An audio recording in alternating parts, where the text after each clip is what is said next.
Hi, good morning to everybody, all the people and countrymen of the Philippines.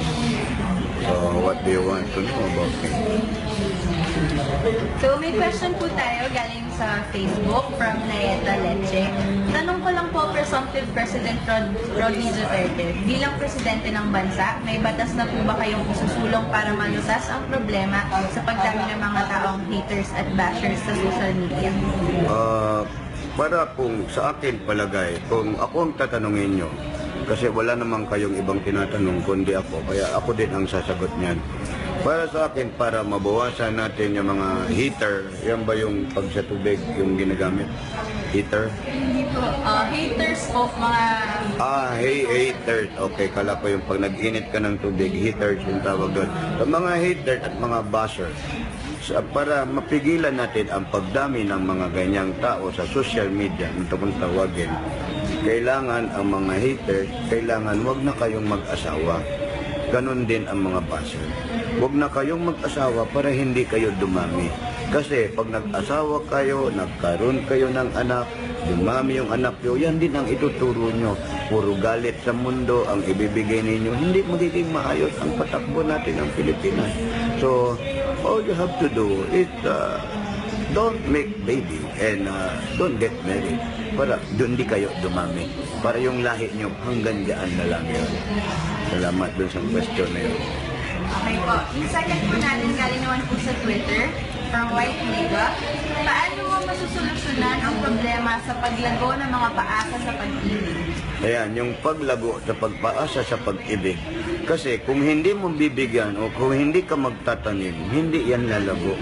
Kaya ang pag-ibig ko sa iyo, ang sabihin ko sa mga tao na paasa, huwag kayong magpaasa sa mga tao na umiibig sa inyo. Dahil iisa lang ang puso natin, huwag natin paglaruan. Dahil pag kayo ang naloko, patayin ko kayo mga tut, bawal magmura. Huwag kayong paasa, kawawa naman yung mga babae o lalaki.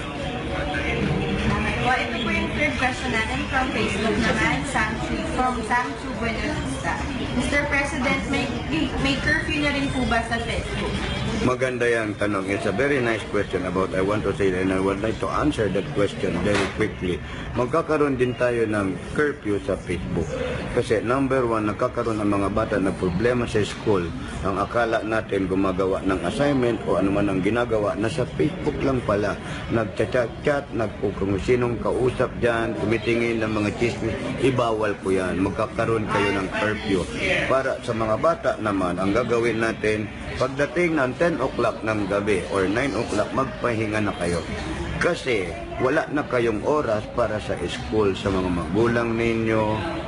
Kung ako ang magulang nyo, sipain ko kayong lahat. Kaya itigil na natin yung Facebook ng gabi. Kawawa din yung mga bata. But, I'm just joking. Ang gamitin natin ng maayos yung Facebook. Not for the chismis, for the whatever na pasiraan mo yung kapwa mo para sa Facebook na yan. Kamustahan lang, ayusin natin, tulungan tayo. Thank you very much for your wonderful question. Para po Miss Universe to. And ito naman po from Shi Villota sa Twitter. Mayor Duterte, meron bang forever? May forever, hindi mawawala ang forever. That's why kaya tayo umiibig na nag-umpisa yan dun sa Aldab forever, forever. May kwento yan, magkanta naman forever na yan. So, may forever naman talaga kasi pag walang forever, madaling mamatay ang tao. Dahil ang forever is never lasting, forever and ever.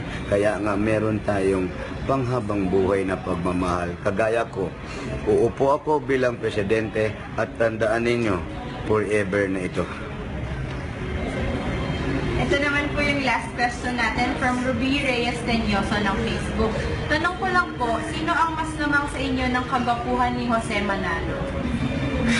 Alam nyo, hindi pag-usapan yung kagwapuhan ni Jose. Ang sa tingin ko kasi, si Jose Manalo, yung kagwapuhan niya, sakit na yan. Hindi na maiwasan yan. Nasa lahi na nila yan yung kagwapuhan niya. Pero kung tanungin niyo ako, mas gwapo ako kay Jose Manalo. First, yung mukha ni Jose, nag-originate yan sa Davao because of the durian. That's why, Jose, naging pogi ka dahil sa mga produkto namin sa Davao. But I would like to thank Jose Manalo for make gaya for me. I know you're good boy, but mag-ingat ka sa mga salita mo kasi mas gwapo ako sa iyo.